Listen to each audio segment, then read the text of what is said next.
Going for two, kickers are extra, I give them the boot. Ooh, going for two, sit back, relax while I grab me a brew. Ooh, now I'm reclining while putting my time and I'm ready to go. My spine is aligning and much my lineups, my bank account grow. I am so rich, but knowledge is all that I'm leaving it with. Ooh, listen to this, multiple options, how far can I get? Ooh, DFS Dynasty redraft tonight, I'm not finishing last. I'm finishing past any and all, I am looking to last. What else? This spot is popping and I am so locked in and only opening the door when it is opportunity knocking. And all of these spots keep on talking and talking. So what are we talking? What kind of alignment? And running it deep, even players forgotten or came from the bottom or hitting that top end. And this spot is popping, yeah, this spot is popping. And woo! This is the armchair, yeah. Put up your arms, yeah. Sound the alarm, yeah, yeah, yeah. Woo! What is going on, guys, and welcome to episode 307 of the Armchair Fantasy Show. I'm your host, Jeff Lambert. You can follow me on Twitter at JeffLambert77. Of course, we are part of the Going for Two Live podcast network, and we're here live every Wednesday night on Facebook Live, Twitter, YouTube, and Twitch, and of course, syndicated in all major podcast networks. If you are currently watching us on Twitter, we cannot see your comments in the chat, so go find us on YouTube, youtube.com/@GoingForTwoLive. I'm here as always with my co-host, Mr. Ryan Steerfoss. What's up, Ryan? Not much, man. Just enjoying draft season. Definitely. Not NFL playoffs, draft season. Draft season started a couple weeks ago, right? Draft season started a couple weeks ago. Yeah. Nothing else exists anymore. Good stuff. All right. Also joining us tonight, Seth Keller. He's a writer at fantasydata.com and at faceoff.com. I'm sorry, fffaceoff.com, and a co-host of the Fantasy FAQs podcast. You can follow him at FF the At Home Dad. What's up, Seth? What's up, Jeff? Pleasure to be on the show. Yeah, doing some work across a bunch of different platforms. Excited to be on the show. Not excited. You know what? You're being very humble, Jeff. And I'm just gonna put it out there now. Let's hear it. Let's hear it. And you got the San Fran koozie on. Very nice. Let's hear it. Go ahead. I'm good. Like as host, you deserve this moment to let me hear it. No one cares about Jeff's team. He can move on. He'll throw some. He brings on 49ers fans once every 3 weeks. It's not true. Not true. And I think he just. So what Seth is alluding to is me and him went on a podcast. I think it was last Thursday, and there's 4 of us representing the 4 teams that were playing. I think on Saturday. I was, of course, representing the 49ers. He had the Cowboys. We kind of broke things down a little bit, talked about our teams, talked about our strengths, weaknesses, and what we thought was going to happen. Of course, he's picked his team. I picked mine. But you know what, Seth? It was a good game. I mean, I was stressed all the way to the very end. It was definitely, y'all had me on the ropes for sure. Yeah, and I think the most right I was 2 parts. One is that it came down to defense and turnovers. Like I think both of us talked about that. Yep. And the other part, I was like, this is going to be a weird scoring game. Like, there's going to be a 2 in there and something weird. And the final score was 19-12. Like that, You don't get a much weirder football score than 19-12. So I'm going to count that as just a somewhat win. I didn't like the over at 46 like a lot of people did. I did. I took the over, and I regretted it. I was like, man, I should have listened to Seth because he was definitely right. I mean, I was still teasing it down to to 40, and that wasn't even enough. Like that, that still should have went lower than that. But definitely was a good game. I would have liked to see a little bit more out of the Cowboys, especially offensively, but the defense showed up. They looked good. The one thing I will say is that they may have given Philly the blueprint for how to beat San Francisco because Philly has just as good a defense, but better offensive weapons. Let's call it what it is. Like they have a much more solid offense right now than I would say the Cowboys do in their role. And like that game's going to be. If this game made you nervous, Jeff, that game should really make you hold your breath. Well, the funny thing is I live in Washington D.C., so all my friends are Commander fans.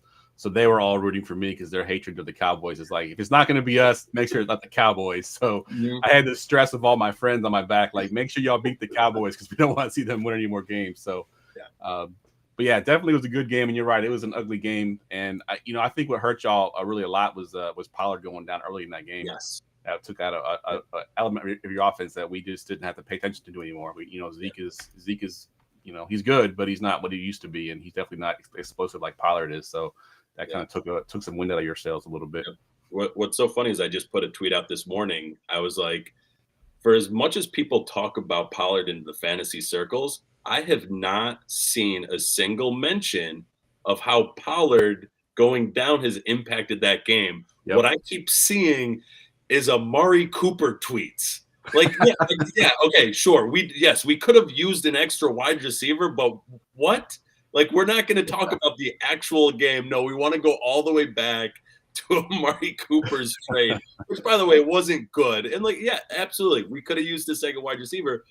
But in that game, if Pollard plays for that second half, that there's a dynamic to that offense that, that, like you said, you didn't have to respect on the defensive side of the ball. Yep. So I definitely think it was a very pivotal part of that game. But that game, just overall, it was a good game. Yes, the last play was dumb, but there was plenty of dumb plays before that. Whatever you call on an 80-yard bomb or hook and ladder, they're all dumb. That play was amazing. I love a play. That play was amazing. The memes that have come from that play, there's been plenty of them with Zeke getting blown up and, just the whole thing. But yeah. Hey, he made a good snap. Maybe he's got a future in that, right? Yeah. He's a few pounds away. Yeah, he needs to gain a little weight for that one. All right, let's get into the show here. It's a nice show, as always, brought to you by Underdog Fantasy. Check out their industry-leading best ball leagues with huge tournaments, private leagues, and pick them for every major sport. Sign up with our promo code GF2 and get a deposit match up to $100. It's as simple as that. Sign up, use promo code GF2, and start drafting. On today's show today, we're going to be doing some roster evaluating. We're going to break down, how we look at our rosters in the Dynasty, off-season, trade tactics, that kind of stuff, any kind of strategy that these guys have that they use to look at their rosters over the course of the off-season. Of course, we'll talk about our forgotten fantasy player at the end of the podcast, but first thing we'll get to is our new segment, our nonsense draft. Attention, everyone. Let's mock draft. So if you missed last week's show, it was the first time we did this segment. We do a nonsense draft. It's basically 3 rounds, 3 teams, and we just draft random things every single week. Today, we are drafting fictional characters you'd want to start a podcast with. And Seth, since you are the guest, you get the 101 here. So I'm curious to what direction you go here at the 101. Okay. So Jeff, you and I were joking about this beforehand. So I'm coming in loaded with 2 picks that I feel like are really solid picks I got in my back pocket ready to go. And then that third one, we're just going to see where things go because I'm curious to see where everybody else takes this. But I'm going to stick with my favorite part of fantasy football.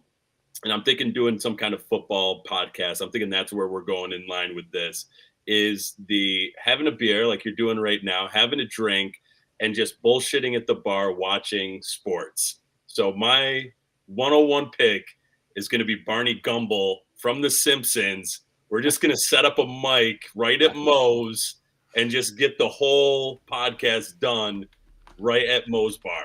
Nice. That's a good one. I didn't even think of The Simpsons. That's a good one. That's a good pull. I like that.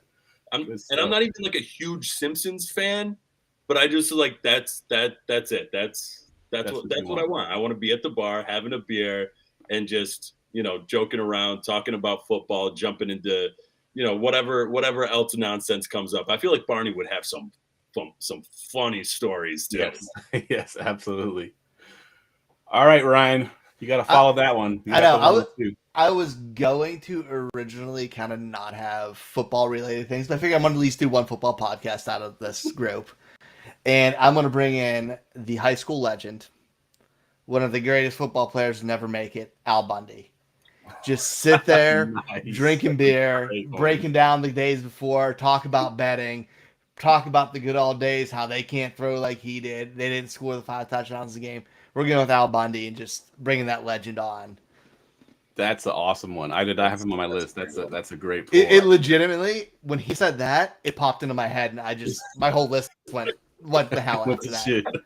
I actually have a list written down, and I'm like, oh, Al Bundy, how did I miss Yeah, it? that's awesome. So I went a completely different route. I don't think any of my characters have to do with football whatsoever. So I'm stepping out of the football fantasy world and doing a completely different podcast with just really freaking interesting people that I think would just be awesome. Just open the mic and let them talk. And the first one I'm going with here, and he's been in the news lately in his real life, but I'm going with Jack Sparrow from Pirates of the Caribbean. I just think his character is just, he's one of the coolest characters ever created. And I just think you open up the mic and just, talk about whatever, talk about being a pirate, talk about anything. I mean, that would just be, I think, a very cool type podcast to listen to. So Jack Sparrow would have been my 101, actually, if I had gone first. I think that would be my number one pick. That's a good one. All right, we're back to you, Seth. All right, so see now you got me thinking, because my two were definitely thinking in terms of like sports betting, stuff like that. But I'm thinking for my third one, I'm going to go out of the box. But for my second one, I'm going to go with Rain Man, because I will never have to remember any stat, do any calculation. I could just be like, hey, Rain Man, what would it be if we extrapolated his 2 games into a full season? That definitely 232 points. Definitely. Like he would just be the perfect like sidekick to be like, hey, Rain Man, what would it be if, and just be able to hit us with all of it. And it could be gambling, sports, like how we went to the casino, definitely hit. Like, yeah, that's awesome. He would have, Jeff, he would have been able to tell us, no, under. Take the under. Take the under. Take the under in the Cowboys and Niners game. Yep, you're absolutely right. That's awesome. Another great one I didn't have on my list. All right, Ryan, you're up with the 105. This will be a general sports talk show, and it's going to be completely negative. We're only talking shit and bringing everything down, and that's Kenny Powers, the greatest pitcher who's ever lived. He's pitched in America and Mexico, and there's a reason he's that. And a podcast with him, with booze, drugs, shit talk, it would be amazing. Nothing good would come from it, and everybody would listen. I love it. That's a good one. All right, so I'm up, and I got a couple good ones that I still have on my list here, so I'm going to try to figure out where I want to go here. There's 2 that I really like. I think if the other guy's here, I'll probably take him last, but I'm going to go with a show I didn't really watch a whole lot of. My wife watched it. I kind of caught episodes here and there, but there's been a billion memes and GIFs with this guy ever since, and I'm going to go with Barney Stinson from How I Met Your Mother. That's actually on my list. Is it really? Yeah. Yeah, that would be an awesome podcast. I mean, some of the things that he kind of comes up with, different philosophies on life and dating and all that kind of stuff would just be would make for a pretty cool, interesting podcast. So Barney Stinson is my 106 here. All right, Seth, back to you, 107. So I don't know. I feel like I always break the rules, but I might be breaking the rule a little bit here. But I specifically want Leo's character from Wolf of Wall Street, even though it's based on a real character. But you want the Leo version. The Leo version. Want the Leo version Nice. of it same philosophy of just like, now I just want to be in the show and listening to the shit that he has going on and just see where, like, wait, break that down. Wait, how did you get to your car when you were that high on Quaaludes? Like, I want to experience the actual, like on the big screen is one thing, but like being in the room with that, I feel like would just be a whole nother level of like 4D experiencing those stories. I love it. And my last pick, if Ryan doesn't take it, will be very similar as far as a certain character, and I want the guy that played that character, but we'll see if Ryan takes it. Go ahead, Ryan, you're up next. So I'm debating if I want to keep my like shit talking, the just pure negative theme going, or just somebody who'd be an interesting podcast and just kind of talk about life and real stuff. So I'm going to go with that. And Kyle's not watching. or hasn't commented yet, so I assume he's not here. So I'm not going to use that one. I'm going to go with Ron Swanson from Parks and Rec. Nice. He's just such an interesting guy He was on with my list. all the outdoor stuff, burying his gold, hating the government even though he works for it. Everything about him is just loves bourbon, steak, everything good in the world that man loves. And it'd be a good podcast. Good stuff. I like it. All right, so I'm going to close it out here strong with my last pick. So really, podcasts these days, for every 10 podcasts, 7 of them are probably about murders, right? I mean, there's so many murder type podcasts and all this kind of stuff. So my final pick is going to be Joker, the Heath Ledger version.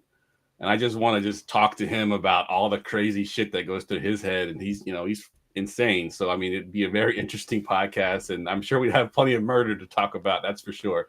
So that would be my final pick there is the Joker, the Heath Ledger version. That'd be That.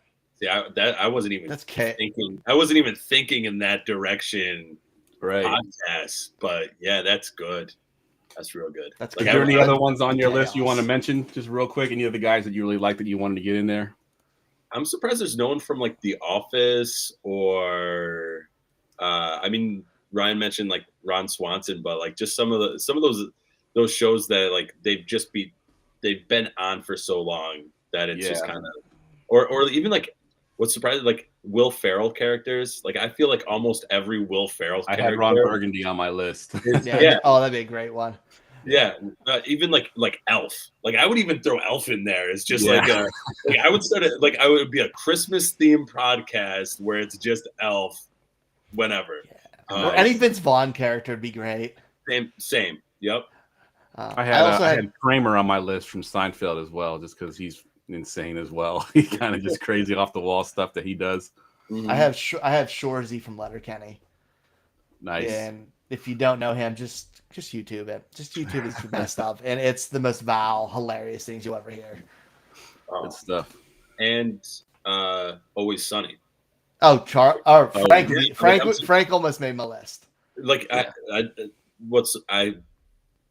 for as many times as I quote wild card, yeah, like I'm surprised I didn't take it. It didn't even come to me until just now of like all the shows that are shout out to their podcast is top notch. We let so many great players on the waiver wire. Yeah, it doesn't matter. It was short. This should have been multiple rounds. Yeah, their podcast is awesome, by the way.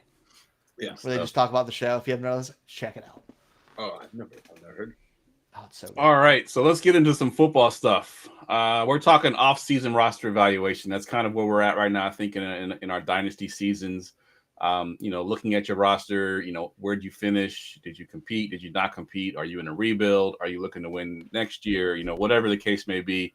And we'll go to you first, Seth. Just give me like one of your routines that you do when you're looking at your rosters in the off-season.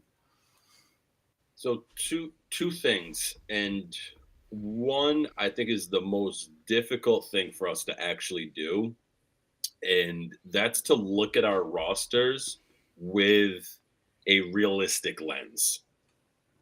The rookie that you drafted in the 5th round that you've held on to all season long probably isn't going to just break out next season just because you've held them for the 3-year breakout window that like used to be a thing that fantasy people talked about. Yep.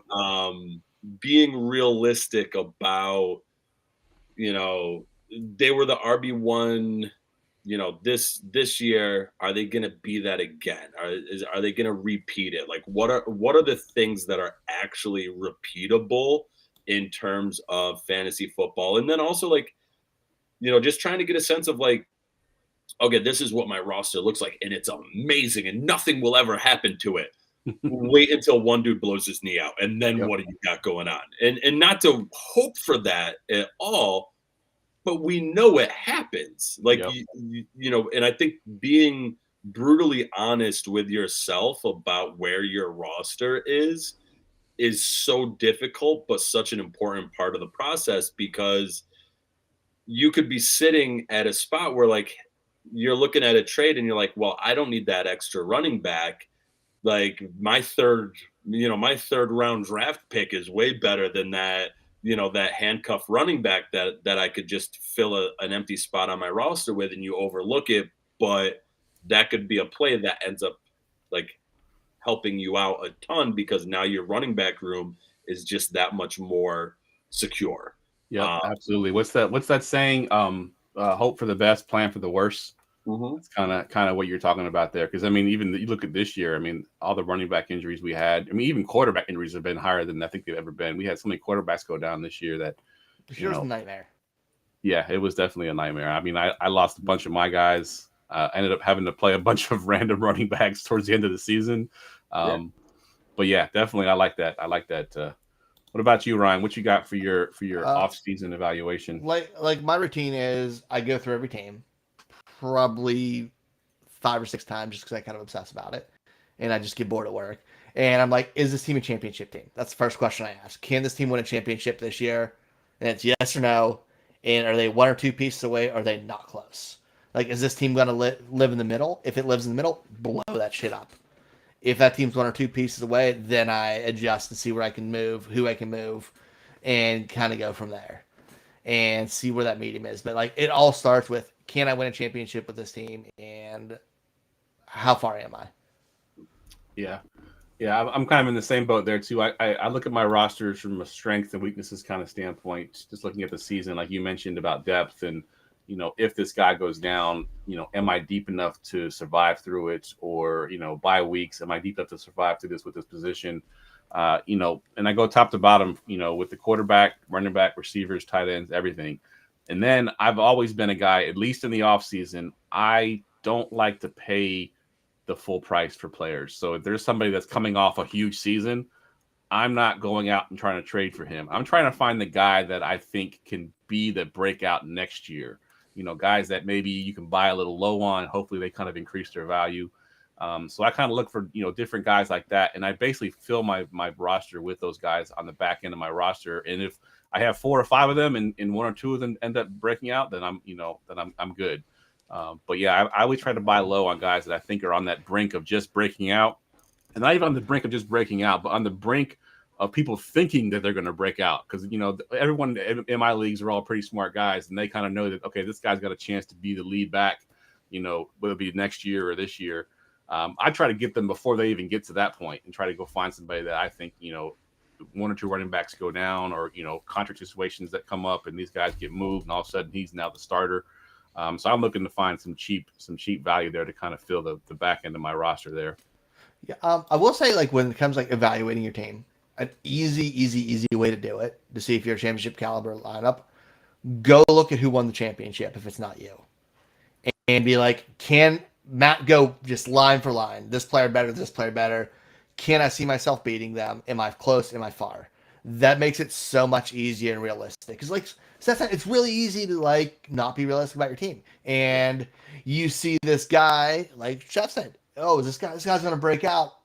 But you don't believe. I love this guy, but is he going to be a wide receiver 1 this year, or is he just that middling guy? Like, Be realistic and use the other team to gauge it. And if you thought you should have won the championship, why didn't you? Was it injuries? Was it legit, or was your team just not good enough? Right. Like, that's how you got to do it. And I'll build down to that point too, is another part of it. It's not just looking at your roster to see your strengths and weaknesses, but you need to go through the rest of the league. And so not just the championship team and line by line and stuff like that, but like look at all the other teams in your league and kind of go, all right, what did they have? What do they have going on? Where are they at? And there's a little bit of psychology going on in there, because it's like, well, if I had that team, I'd blow that shit up in no time. And right. But they could be looking at it like, well, and there's a team in one of my leagues that's like, well, I have Zeke and I have this, and they're all like these guys that were all RB1s, and it's like, but that's blowing up time. And they're like, I got a chance. Like, I'm really going to move it. And it's like, well, in that case, let me think of some of my old guys that I don't want anymore that you may value a little bit more. And so it's not only just finding out what they have on their roster, but trying to get a sense of what they think of their roster and where you can take advantage of that, because it could be, the the buying low that you're thinking of, Jeff, or it could also be the selling high in another sense of, hey, this person, it's a super flex league, and I know I'm getting ready for my blow up, and this quarterback I have is just sitting there.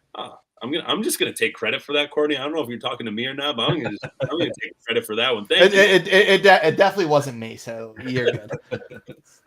But like I'm gonna look to that team now and be like, okay, maybe I wouldn't have moved in like a super flex. Maybe I wouldn't have moved like a Ryan Tannehill or somebody like that, or maybe I wouldn't have moved.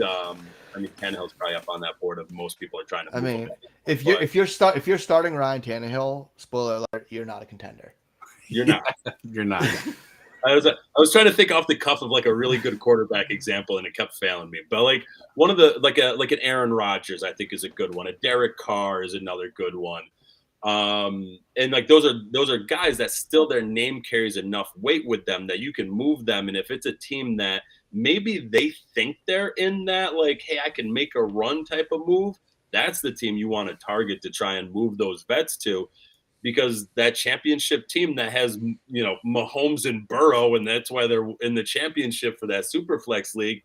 They don't care if you like, no, I'm not making a deal for Rodgers. Like, I got these guys. I don't care about that. And so it's just trying to find those little spots that you can take advantage of.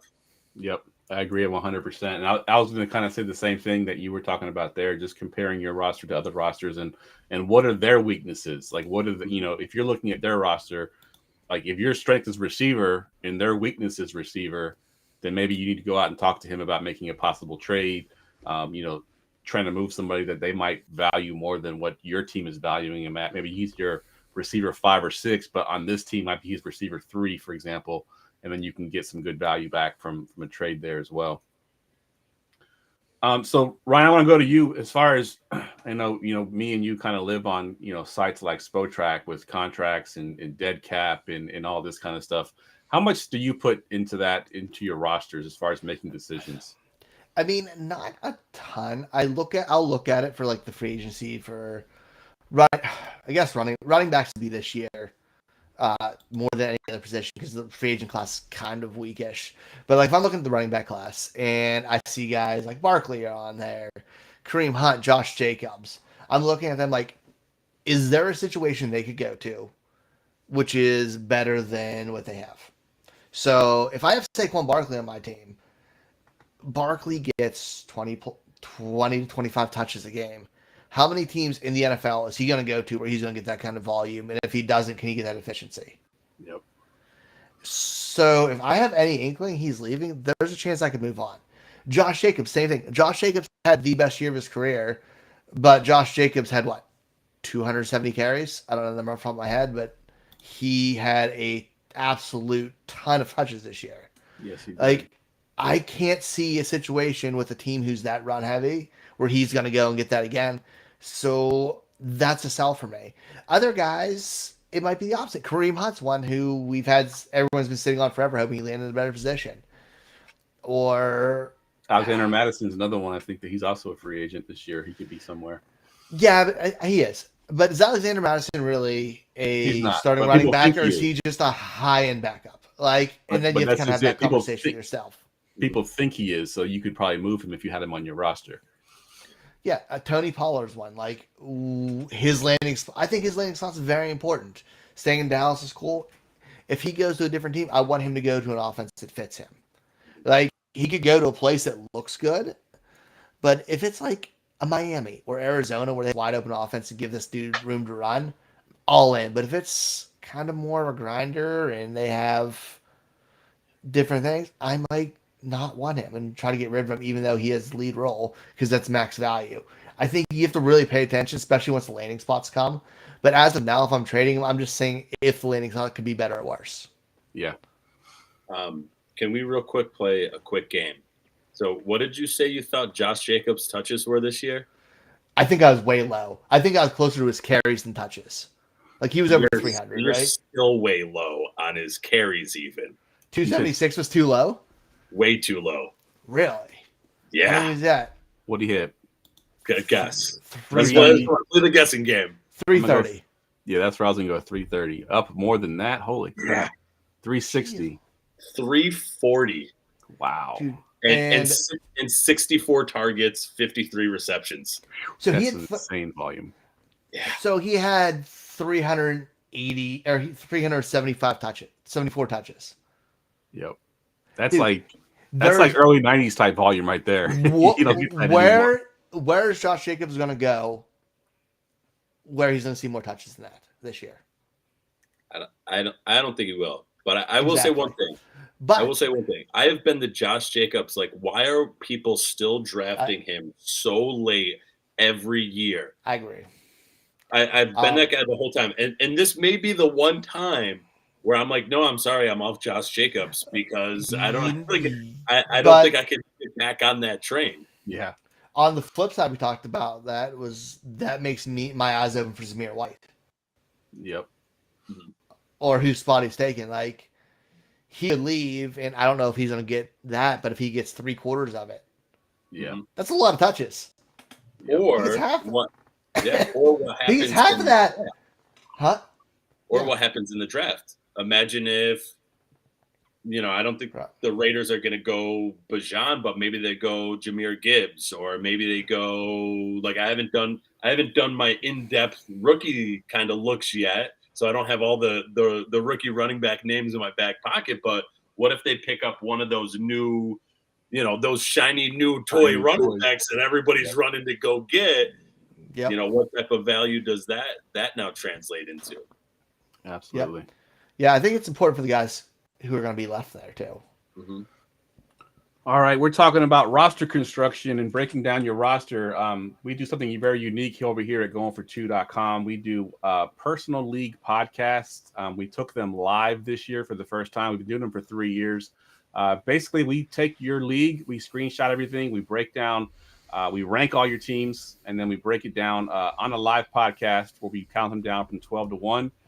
We'll have usually 3 or 4 of our analysts on there to break down your rosters. We give you, your strengths, your weaknesses, trade ideas. If you're pre-draft, we'll give you some draft pick ideas. If we're post-draft, we'll tell you kind of how you did with your rookies and if you need to move them or however you want to handle it.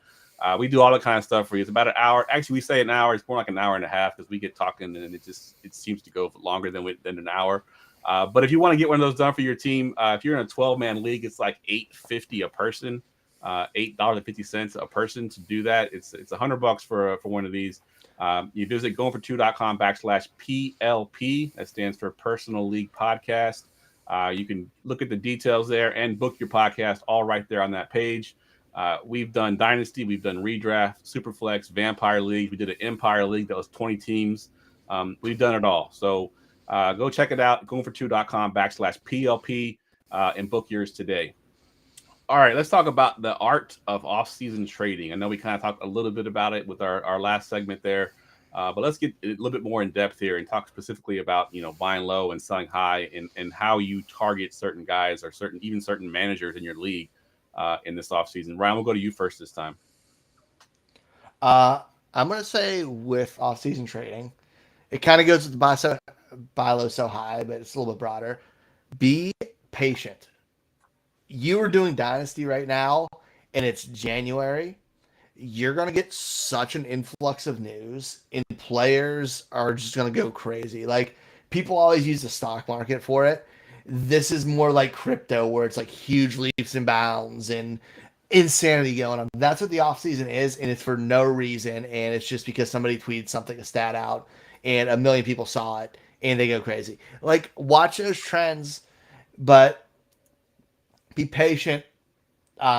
Myself, one of the mistakes I do make when I see these like trends and stuff, I don't want to be too thirsty about it. Like, you don't want to see so-and-so flash at camp and immediately put them up to trade. Maybe wait a day or two, or kind of see it in conversation. Somebody reaches out to you. Like, don't be patient, but be patient, man. It's a long time. Season.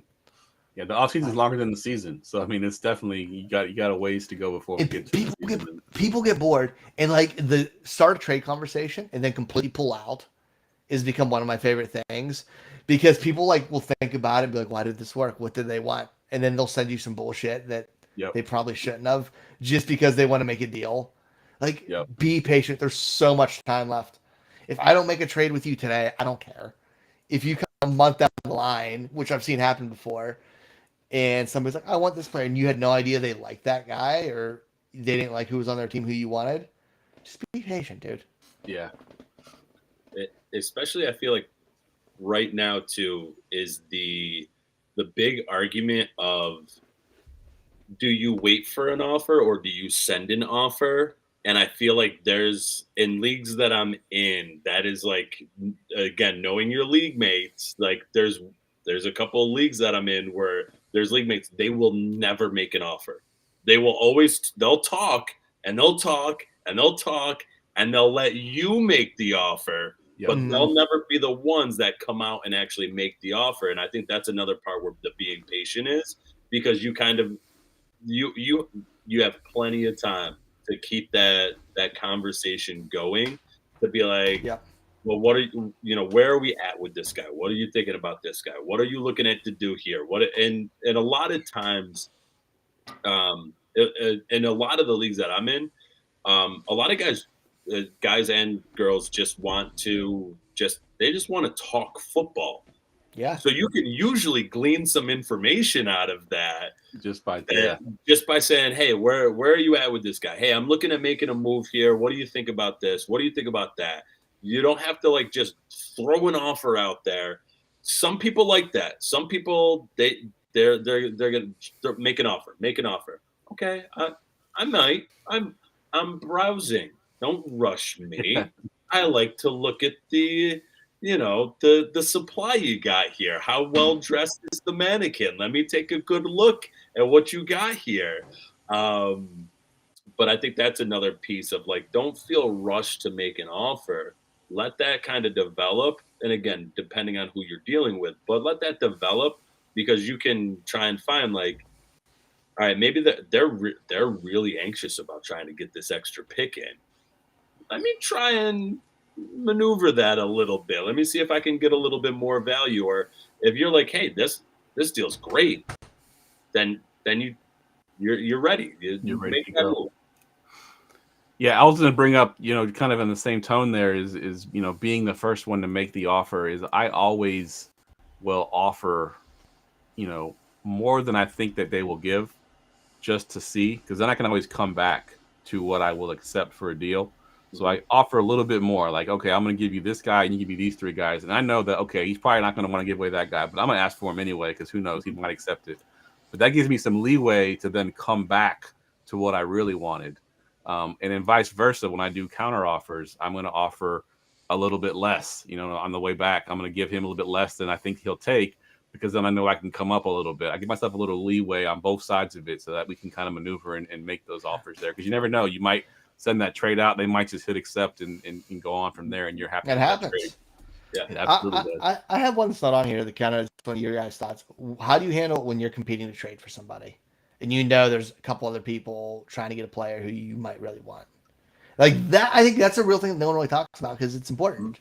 It is. And I've vastly overpaid for guys because of that. I have done that before. Everybody And has. I've also, and I hope none of my league mates are listening, I will fake it. I will say that someone else is asking for a guy and there's no one else asking for a guy, just to get their offers to go up. Yeah, if you're not lying, you're not trying. But I mean, I've even gone back to old conversations like 2 or 3 years ago, screenshotted our conversation about that player and then used that in that trade. Like, oh, see, he's trying to get this player. But that's 3 years ago. That's dirty, and I'm 100% going to use that. Oh my God, I love that so much. What's great is one of my favorite leagues. It's a home league, Dynasty league, and we use Telegram for our group chat. And there's the search function on Telegram where you can go back all the way back in time. So now I have to do that, and like, it works. somebody's looking. Look at the package that somebody's gonna make for Zeke right now. Yeah. Oh man, that's hilarious. But I think there's 2 points with that. One, and it goes to an earlier point that I wanted to make too. It's, don't be afraid to walk away from a trade. Like, don't feel you have to make the trade. No player's that important. Right. They're And really so, not. Right. Jamar Chase, even Justin Jefferson, like Mhm. there's always a different somewhere else you can go. Mhm. And so this is like something they tell you to do in car negotiations is like, don't be afraid to get up and like go to walk away. And either they'll go, no, sit down. Okay, let me see what I can do for you. Or they go, yeah, no, we're that far away. Go ahead and walk. And that can be valuable on both sides of that negotiation. And so I think when there's multiple people going, it's kind of like saying like, okay, this is what this guy is worth to my team.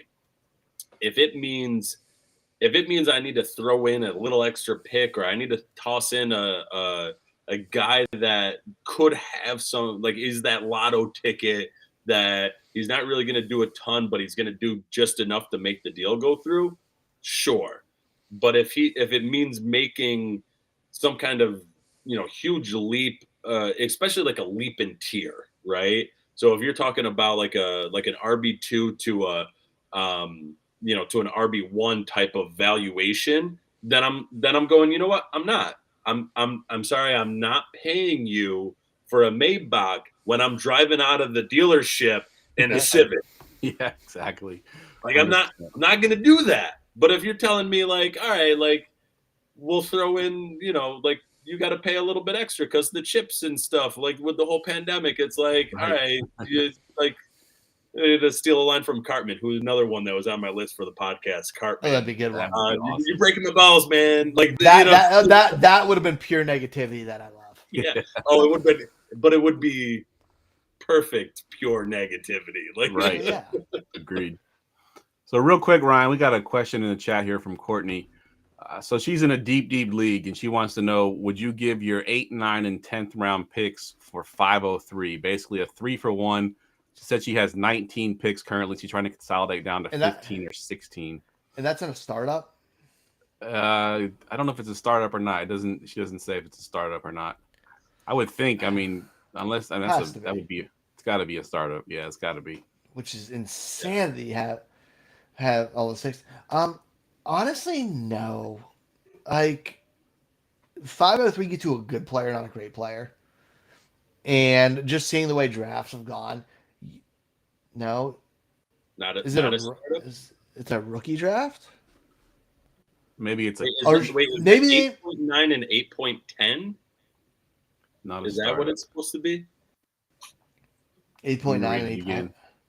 So, because this can't be rookies, right? Unless I guess it's like, unless you're drafting coaches and offensive linemen, I can't imagine you got 10 rounds of rookies. Or maybe like rookies and free agents or something. And free agents, maybe. Like, yeah. There's a league that I'm in that they pool them all together. If it's a deep 1 QB league. If it's rookies, if it's a rookie draft like that, in that I'd rather have the high pick. Okay. I would rather have the 5.3 because 8, 9, and 10 you're just sifting through garbage. Like I'd rather have the higher pick in that, and that'd be no question there. If it was a startup, it's a different story. But in a rookie draft, yeah, I don't want anything after. If I can move anything late within the first 3 rounds, I'm doing it. Yeah. And 8, 9, and 10, you're literally like dudes who aren't getting drafted. Yeah. Yes. You're drafting Colin Kaepernick at that point because there's just nobody left. Yeah, that you're literally sifting through garbage, and no. Yeah, and your limit. So like, to not to get too mathy, right? But like that's what I do. You basically are taking like, okay, those 3 picks, 8, 9, and 10, like the chances of them hitting are just so low. And even like 5.3 is, even mixing rookies and free agents, is probably a very low probability. Also, like it's weird with different leagues and stuff like that. People aren't cutting bad players, or aren't cutting good players. Right. Like you're better off. Your probability of getting a win is still better with that one guy at 5.3 than it is those 3 guys at 8, 9, 10. Yeah, because that's the supposed to be the better player. Do they flame out and bust also? Probably. But do 8, 9, and 10 flame out and bust also? Probably. Yeah, probably. More probably. more than likely, for sure. Yeah. Absolutely. Let's go back around real quick, and if you got any more trading advice, Ryan, that you like to do. I know you talk to me a lot in the offseason and trades, and you're trying to get certain guys, and you're not willing. I mean, sorry, you are willing to overpay for guys that you like if you really want to go out. I have no problem overpaying, and anybody knows me, especially if it's a player I want, because I think I'm a big fan of more top tier talent than depth. Which, good or bad, because I always feel like I'm good enough on the waiver wire and things like that to find depth later on, because you always find those guys later. But it's really hard to find elite players. Like, I overplayed for Jalen Waddle before the Tyreek Hill trade way too much. It still ended up working out because he's good. But, like, I have no problem doing that. And if I have to throw in a bench guy who I don't think I'm going to start, I have no problem throwing that in. I won't start with it, but, like, if I know this guy's not going to help me win a championship, why do I give a shit? Yeah. In the long run. Yeah. One thing I always do when go ahead. One thing I always do in my trade offers is I always try to get, like, most of my leagues are 3-round rookie drafts. I try to get that 3rd-round pick thrown in on top, no matter what. Like, even if it's next year or the year after that, just throw that 3rd-round pick in there, because when that draft comes around and I got 2 or 3 or 4 3rd-round picks, I can consolidate those and move up into the second, and then get a better player there. But that 3rd-round pick, when you're looking at it in a trade, the guy's like, oh, that's a nothing pick anyway. I'm just going to throw it in on this deal, make this work. And then when that time comes, to fruition, all of a sudden you got like 3 or 4 3rd-round picks, and you're sitting pretty to move up into the second round. So that's something I always ask for back. And I would say, like, kind of overpaying. It has one other really. Fuck you, Garson. It has one other. Garson just harasses you till you give in to make the trade. Yeah, that's another tactic. He literally Garson, who comment here, his tactic is to just bother you until you just make a deal to shut him up. The one thing I'll say is overpay. If you overpay for a trade, it kind of works out in the long run because you get more trade offers because other people think you will too. Yep. And they offer stronger to you to start.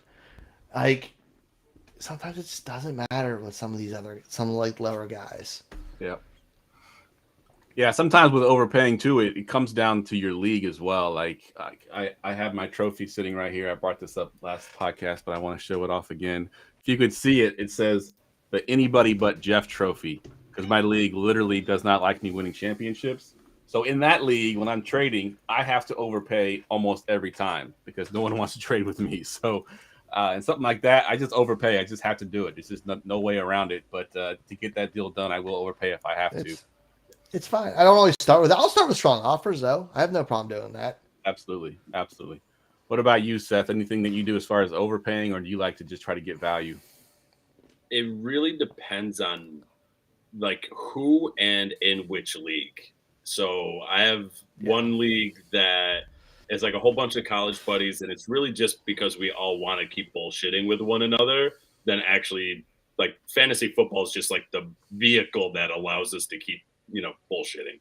And it's still like a fun league and a competitive league, but like I could go in and be like, I'm going to offer you 2 first for this bum. And they'd be like, you're up to something. What do you really like? What do you know about this guy that we don't know? And it's like, no. I just really want to buy it. I want this guy on my roster. I'm really excited about them. Nope. And it's like what do I need? Yeah, what do I need to do? Like, I don't like. I literally am just making a gamble like everybody else in this, and like in that league, I have to like overpay or just sit and wait for certain trades to come through. In other leagues, that's a very specific situation, but in like a lot of other leagues that are a lot more kind of spread out, I think it depends on who it is, and I think to me, it's a little bit more like Ryan too, where it's like I want to walk away from the trade feeling like I got the best guy. So if I'm paying, if I'm paying picks, I want to have an idea of who those picks are to be able to like match to the player that I'm looking at to be like, okay, I want this guy. Do mock drafts for rookie drafts and see who you get those picks to match them up. Because just because you have an arbitrary number of 2-5 and you do a mock draft and you do 10 of them at 2.5 and you don't get a guy you want there, who cares? Get rid of it. Trade it. Yeah. If you don't feel it, like in the Discord, people were talking about the draft class today. We had a few people thought it was like pretty deep. Like I believe there's some good receivers in it. There's some depth, but like there were some people who are really down on. If you're down in this class and you don't like those players, move your picks. Somebody wants them. Rookie craze is real. Like if you don't trust the class, you don't trust the players in that position, move on from it. Who cares? Mm-hmm. Like get players you like because somebody will overpay for draft picks. Yeah, That's the number one thing people overpay for. It's like, do you want $100 or do you want what's in the box? It could be $100. It could be nothing, or it could be like a gold bar. Like that's what trading draft picks is like. And if you don't like the class, Peter Griffin mystery box. Like it's what it is. No, Lois. Yeah, that's a boat, but there's a mystery box. It can be anything. It could even be a boat. Like exactly. Like that. Like use that. If you do mock drafts, you know who's going where. You have a very good idea. ADP is real. Mm-hmm. Like it doesn't always land that way, but it's within a few picks. Yep, usually it is. So if you don't like it, move it. Who cares? We have another question here, Seth. I want to ask you. This is from Gerson. He wants to know, what do you do if you've been blacklisted or you feel like it, where your team is just so good that no one trades with you? Is there any kind of tactic that you can do to combat that? I mean, I feel like that's. I don't know. It's a humble brag. It's a humble brag. Yeah, I was gonna say. I feel like he's talking about a league that you guys are in. Actually, no. He just talks about it all the time. But I mean, that's kind of like the league that I was talking about, where it's like my team's rebuilding at this point in that league, but it's still like it's like pulling teeth trying to make trades. And I think part of it is it goes back to the one, patience, and two, the like, okay, I know I want this guy. Like this is the guy that I feel like he's going to be this, but I'm also not going to pay elite level prices for that guy. And I think it's part of, knowing your league mates, because a lot of people, if you talk through it, like, here's what I'm looking at, this is what I want to do. It sounds like he's humble bragging about his humble brag. About not humble brag, yeah. that tracks. So I feel like I want to be I want to be in a league with this guy. This sounds great. Dude, just ride it out until you're Jeff Fisher, and then people will trade with you again. Yes, and quit there crying. you go. No, don't do that. But I think that's part of it. It's like identifying who you really want to get in the off season. I feel like that's a part that we didn't really talk about, is like coming up with that like list of like, all right, these are guys that like I'm excited for, that especially undervalued on that edge. Yeah. And I think with like on a team like that, if you're blacklisted in trading, there always comes a point, like I said before, like being patient. There always comes to that point where if your team's that good, you have players that somebody wants. Mm-hmm. Yep. Whether it's Tony Pollard, who you think's gonna land on this awesome team and be great now, or a Garrett Wilson, who's might win offensive player of the year, who people want on your team. If you have players like that and your team is that good, people are eventually going to reach out to you and ask you about those players. Yep. Like, you don't have to aggressively shop players to make good deals.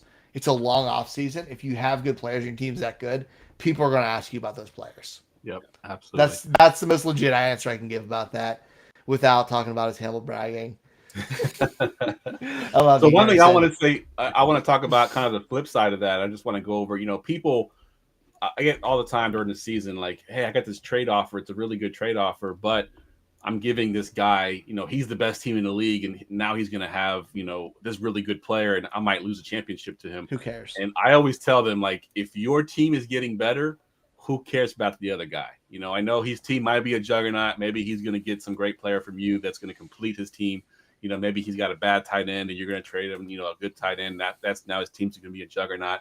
But I always say, look at it from your perspective. If your team is getting better with this trade, then it doesn't matter on that side of things. Do y'all agree with that? Anything can happen. He could have 3 players go down in playoffs and be gone before you even face them. So I'm going to give you a perfect trade example of that. So the person I was trading with he just hit the 3-peat. He's a very strong team. He's little weak at wide receiver. I've just hit. I ended up tanking again this season because I was like, I'm gonna let the dice roll where they may. I got lots of picks coming up. I'm gonna let them roll where they may. I may end up in the middle. I may end up in the bottom. I'm gonna find out where things happen. That was my mindset at the beginning. I started off 0-4. I had Jonathan Taylor, and one of the teams that should have been contending came and offered 4 first-round picks for Jonathan Taylor. That's actually not that crazy. Not that crazy for this league, but still, like, that's like a great pick, right? So I was like, you know what? Full on tank mode. Didn't want to do it, but did it. Full on tank mode. I now have the 101. I have 6 more picks in the first round. Wow. I traded Dameon Pierce for Garrett Wilson in a first, and I just traded Garrett Wilson to the 3-peat team for 3 first-round picks over the next 3 years. Yeah. It's like my team is going to take some time to build together. And yes, other teams in the league are probably going to be like, and they are. I'm hearing it. It's the Telegram league also. So I'm hearing it of how terrible that deal was for me. But it's like my team got better long term. Yes, I did want to build around Garrett Wilson, but I ended up with 3 first-round picks out of that. It was 3 first-round picks, and I got Dalton Schultz, who's like I couldn't help it. It's probably not the best homer one. pick. But it was a second for Dalton Schultz. It just kind of whatever, right? So it was one of those things where it was my team got better because I have all of these picks to continue building my roster with. Yep. And those picks in the future maintain value a lot better than players maintain value. Absolutely. And so it's one of those things where it's like, yes, did I want to give up Garrett Wilson? No. Do I feel like I gave up the best player in that deal? Yes, but I do feel like my team got better because now I have all this other ammo to shoot my shot. Yep. For either if I draft well because I have the 101 and 6 more picks in the first round of how could you not draft well? Yeah. 2023 the rookie class, like I could be in a situation where it's like, hey, I need to move these picks and I need to make that push for the chip. Or I go, I'm going to let them fall where they may. I should be a playoff contending team. And then next round, I have still 3 picks in the first round in 24 and 2 more in 25 and 2 more in 26. Yeah, we say it a lot on the PLPs when we do those. When the guys got a ton of picks, is picks in Dynasty is like money, right? I mean, you could buy a player if you need to. Obviously you could sell players for it, but if you have a lot of picks in the league, you got a lot of freedom as far as what you can do with it. If you, like you said, if you're sitting on 3 first-round picks and then this year you're 6-0, 7-0, 8-0, you're like, well, shit, I might go for the championship. Let me sell out my picks from next year and try to go for it this year because it gives you that flexibility. So yeah, that's a great point. And you don't want to overdo it and end up like the Rams at the moment. Exactly. I do that. I do that in fantasy all the time. I'm a pure draft Nick, and I love the draft more than anything. But I will sell every freaking pick. Yeah. And have no regrets about it. The comment Gerson put in the comments about F them picks being my motto, it kind of is. I think across like 8 leagues this year, I have 0 first-round picks. Wow. Yeah. But you know what, though? I'll end up having some. Yeah. I guarantee I'll have first-round picks by the draft, but right now I have none. Yep. And I have no regrets about it. Yeah. And that's another good part about the whole cycle of trading and stuff like that too, is if your team is competitive and you do have if you went out and got players for the picks that you sold, you can now sell those players again to get back into the draft. And as long as you're pretty consistent with making it, not even every trade being a great trade, as long as you're somewhat consistent with hitting on a number of them, you're gonna keep restocking the cupboards to be able to, like, you know what, I'm gonna sell this. You're gonna lose trades regardless. Yeah. Like, it's inevitable. You're gonna lose a trade. Yep, Mhm. it's gonna happen. And the thing is, when it happens, you'll forget you've made it. Yep. Or what you traded away. Well, if you have really good league mates, they won't ever let you forget the bad trade. Trade that you Well, made. yeah, but I'm so good at ignoring people and I don't pay attention to much. I don't worry about it. Yeah, there was one last point I wanted to make, and I completely forgot what I was going to say. So let's just move on to the last segment of the show here. Booyah. Get ready for GoingFor2.com's Forgotten Fantasy Player of the Week. And I remembered why that drop was playing. Don't be in a constant rebuild. I see that all the time where people are selling away players. Like the point of fantasy football is to win a championship, and if you can do that, go for it. It's not the best portfolio. Having the best portfolio is not gonna help you win a championship. You got to go for it sometimes. Rebuild should never last more than a year. I say that every time we talk about it. 1 year is max. Absolutely. All right, forgotten fantasy player. What you got for us, Seth? Well, I'm in two at the moment, but okay. All right. Okay. So I'm gonna use this segment to also pitch this random idea that I had at the same time about a specific Cowboys player. I feel like you're trying to sell me a timeshare already. Already? Oh, man. How would you like to have this wonderful apartment in Florida? Which actually, you know what? That actually You lost me in Florida. It's hurricane season. Oh, well, not right now. Your timeshare is at a different time of the year. Come on. Florida's actually related to this forgotten player. Ooh, there you go. First hint. Done. Okay. So it's a Cowboys player. Florida. He's from Florida. Okay. Is he current? Wait, do I have to tell you when you're wrong with these or no? No. Okay. We're just asking questions. Keep going. We're just gonna All right. So there's a current Cowboys player that I feel could be on the same career trajectory. You take Emmitt Smith out of your mouth because this is not about a great Cowboys football player. It's not that. It's not forgotten. Emmitt Smith is never forgotten. My son's name is Emmett. I say it's after Emmitt Smith. My wife is like, no, I just like the name Emmett, but dear me. Sorry, that was a comment that I saw pop up there. I don't think you put it in this show yet, Jeff. But this forgotten player has a career trajectory that my wild thought is that it could be like a current Cowboys player's career trajectory. Want me to keep going? Yeah, because I need some more hints than that. Okay, so this current Cowboys player is about to hit the end of his rookie deal and most likely will be going to a new team. Michael Gallup.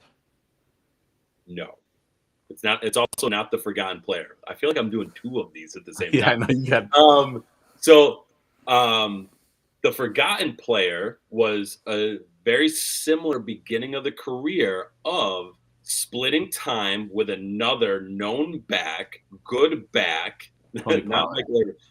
Garrison's in the wrong decade, wrong century. Is the active player Tony Pollard? Is the active player is Tony Pollard.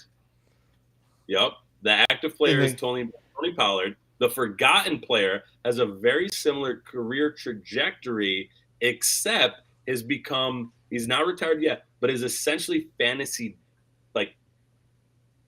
retired at this point. He was a viable player. He had, out of his start in the 2021 season, and his last season and his rookie contract, his 21 season, he started the season 8 games. 6 of those 8 were 10-point PPR games or better, which puts him in like that RB2 range, RB1 range. He had a couple of those in there. Had an injury, got traded, and now is fantasy backwash. And here's the wild thought is, what if that's what happens to Pollard? Both of them end of their rookie deal, getting injured, most likely going to go to another team. And then Miami was one of the teams the forgotten player went to, and is now Chase on another team. Was it Chase Edmonds? Bingo! Oof, nice. Good pull, Ryan. I was at a loss. I'm like, damn. But yeah, great pull. Dude, that was a good one. I do believe Chase Edmonds and Tony Pollard are on different levels. I do. I don't want people listening to be like. But the thing is, Chase Edmonds was talked to about like that way. He was. Yep. People were like, "He's the RB1." See, it was funny. I was originally named Kenyon Drake, but I know he didn't play for Dallas because I feel like his career trajectory looked at the same way. It was not Jordan Tinkleberry. But that's a fun name. I want him on my imaginary podcast. Yeah. Nice.